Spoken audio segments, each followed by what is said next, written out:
Alright, video vlog check everybody. Azrael here.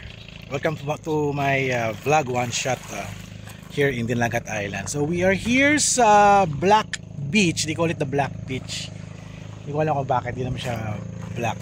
Maybe the resort ata is pangalan is Black Beach Resort.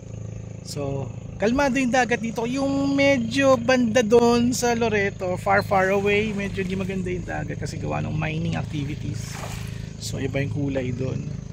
Pagdating dito sa sobrang layo na, maganda yung tubig. Ayan, pakita ko sa inyo. Ayan, sobrang linaw na ng tubig. Sobrang ganda ng tubig ng dagat dito. Very calm waters. Pwede ka na magtampi sa watan linaw. Nako, maliligo ko na mamaya. Anong oras ba? 3:42. Chillax tayo at merong bangka dito. Ayan, ganda ng forma ng bangka. So, we're going to stay here for one day. Chillax muna kasi bukas mag-island hopping kami. Hindi ko pa alam kung ano pang mga plano. But sabi may island dito. Ayan yung island na yan. Ayan. Yung island na yan. Papuntahan namin yung bukas. Tsaka kami mag-island hopping. So this is my official day 2 vlog one shot in Dinagat Island.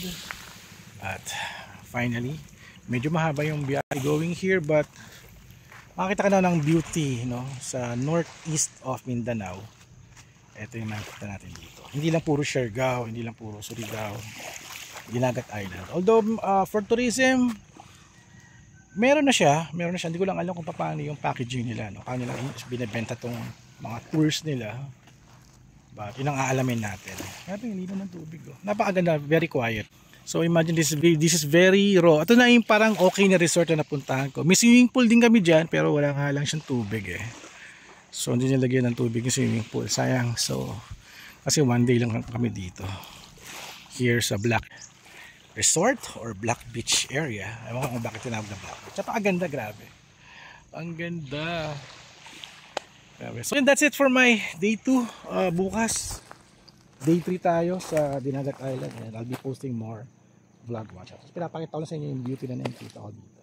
Ayan. Thank you. Kita-kits sa next vlog.